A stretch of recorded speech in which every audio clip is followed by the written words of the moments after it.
Hey, I'm glad y'all are here. I want to tell y'all about my latest adventure I'm going to attempt. I got the wild idea to set up my fat bike in touring mode, not bike packing. Full panniers, handlebar bag, works, front fender. And I got the wild idea to try to ride from the northwest corner of Texas, up in the Panhandle. I mean the very, very corner, and try to attempt riding all the way to the far southeast corner where the Rio Grande pours out into the Gulf of Mexico, over 1,000 miles. So, hey, I don't know if I can do it or not, but that's something I've been thinking about for quite a while. So I hope y'all will join me on this series of videos, and I appreciate every one of you stopping in. I really appreciate all the people on the Instagram that left messages for me of encouragement and everything else. You'd be amazed when you're out there by yourself like that how much all that stuff helps and kind of cheers you up a little bit. We live in north central Texas, and it was still an 8-hour drive to get up to the top of the Panhandle. Texas is pretty large. Now, Michelle and I spent the night in Clayton, New Mexico, which is the closest town to the corner of the Panhandle of any size, especially. We got a motel room there, spent the night, and Michelle dropped me off there that morning and helped film me putting my front tire on the state boundary marker. And that was a very bittersweet moment for me, because the sweet part was I was beginning the journey. The bitter part was she had to leave, and I knew I wasn't going to see her, you know, for 3 weeks or so if I'm able to complete this ride. Anyway, let's get started. Good morning. You see the sun's coming up on the Llano Escotado. That is one of the largest mesas in the North American continent. And the section I just happen to be on is the northwest corner of the Texas Panhandle. And right here is the boundary marker. If you can see this notch inside is the northwest corner of Texas. Outside this notch is New Mexico.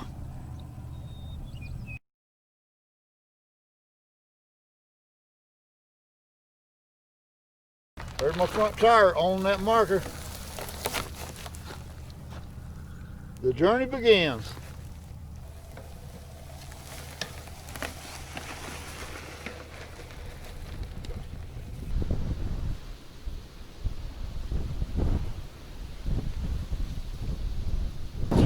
My first 10 miles was all gravel, and just because this is a large mesa, don't think it's all flat.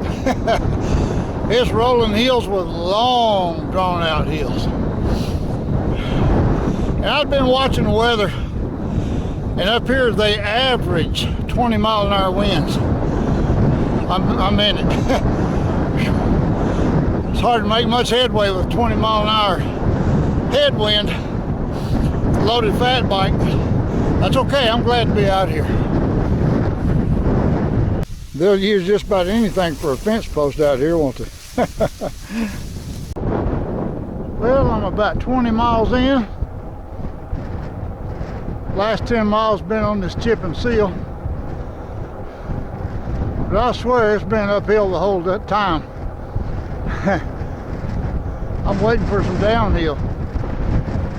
Anyway, that tree ahead is probably one of the only ones I'll see today, so that looks like a good place to stop and take a little break. Well, like I said a minute ago, I've been climbing for a pretty good while, it seems like. And 20 miles in, time for a little break. Feels good. We spent the night last night in Clayton, New Mexico, because that's about 10 miles from where I started. New Mexico's got beautiful mountains, some beautiful national forests, a lot of beautiful places to ride. A few more hours northwest, we could have been in Colorado. I love it up there. Everybody knows there's beautiful places up in Colorado. I could have done this. But no, I chose to ride from the northwest corner down to the southeast corner. I don't know why. Oh my goodness. I got a whole lot of this to ride through. That time of year for harvest up here in the Panhandle. Man, these combines and trucks have been everywhere. Busy time of the year for these people.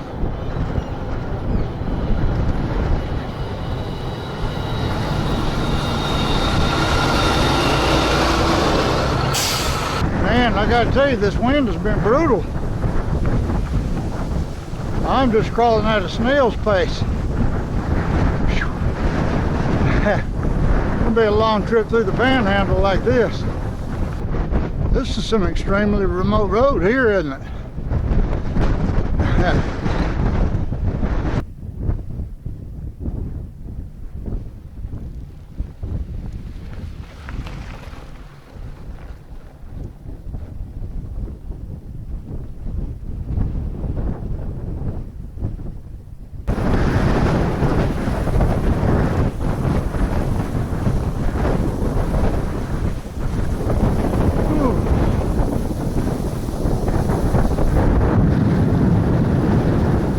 This is going to taste like. Oh my God, that's cold.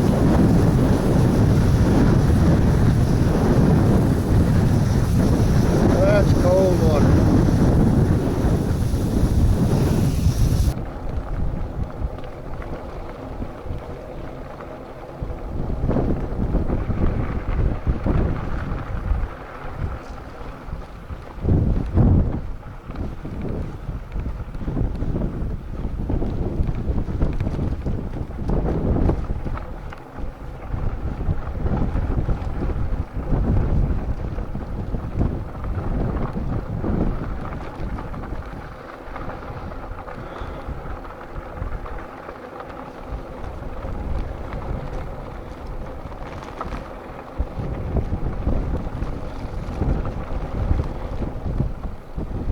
Now by this time of the day, and I'd already fought headwinds and that stinking sand for 46 miles, I was so exhausted, I didn't even think about showing how deep the sand was on my tires.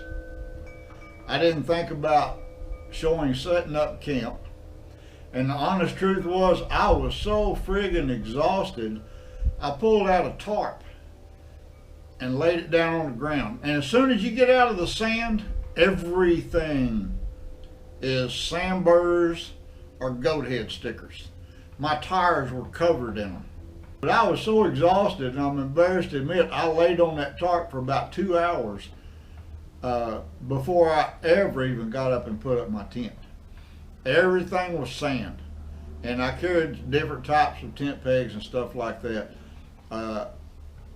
My tent was pathetic looking, but somehow or another it stayed up in that wind that night. And anyway, so it wasn't much of a night's sleep. I didn't even use my air mattress because the stickers were so bad underneath the tent. I used a Thermarest Z-Rest little folding closed cell foam pad because I didn't want to take a chance on getting a hole in my air mattress. That was a pretty miserable night. Cold and windy. Woo, good morning. It's cold. It's cold up here in the Panhandle. Man. Oh, I'll tell you what, yesterday was a tough day. If you look, I have no idea how far I had to come up this road. And this is sand. There's no gravel. And it's so friggin' thick, even my fat bike tires, I couldn't get it to stay on top. So I had to push after I was already pretty tired from fighting that wind all day yesterday.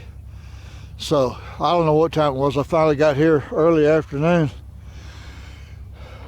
I found this little old turnout and I made camp there. And my tent looks like crap.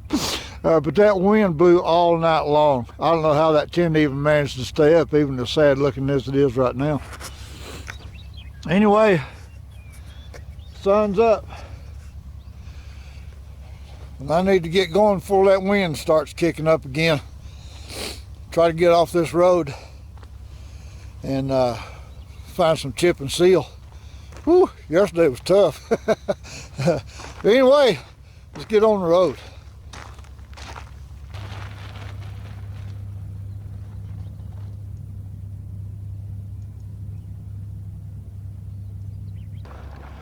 I really didn't expect this much sand on these roads. I expected more gravel.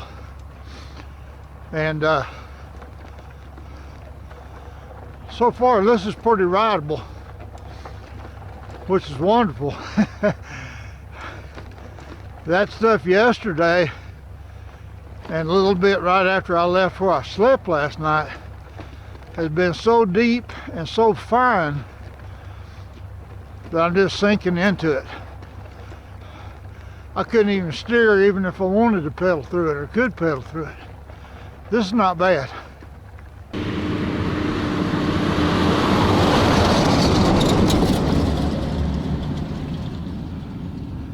I don't know how these 18-wheelers run up and down through this sand like they do. Oh wow, looks like this sand is finally coming to an end. Getting back on some gravel. Oh, I'm glad to see that gravel. That was the longest stretch of sand I've ever ridden in my life. I'm about 36 miles into my ride today. And it's after lunchtime. If that tells you anything about how slow it's going up here. And like I said, I've been watching the weather and I knew the average wind speed up here was in the 20s. And I knew what I was getting into, but I might have underestimated just a little bit. Oh my God. This morning when I left my little spot where I slept last night, I won't even call that a camp, that was pathetic. But I rerouted and rode about 20 miles northeast off of my intended route so I could get back to a paved highway. I think I'm gonna ride paved highways for a while. That sand yesterday was a killer. Yeah, it took it out of me. So anyway, I found me a nice little roadside park. Stop here and get a little rest. Give me a little bite to eat. Finally got some service. Got to talk to Michelle a little bit, so that was nice. And push on. I don't know how far I'll get because this headwind is horrible. Anyway, give me a little break. We'll see you later.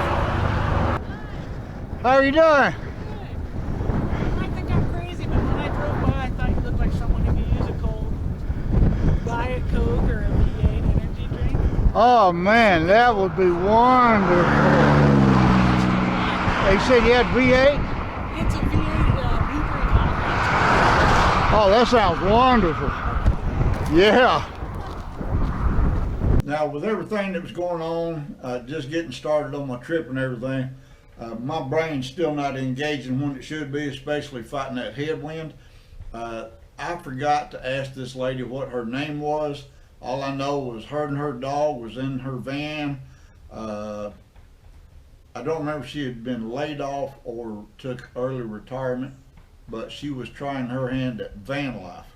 So that was very nice of her to see me out there struggling in that wind and stop and offer me a cold drink.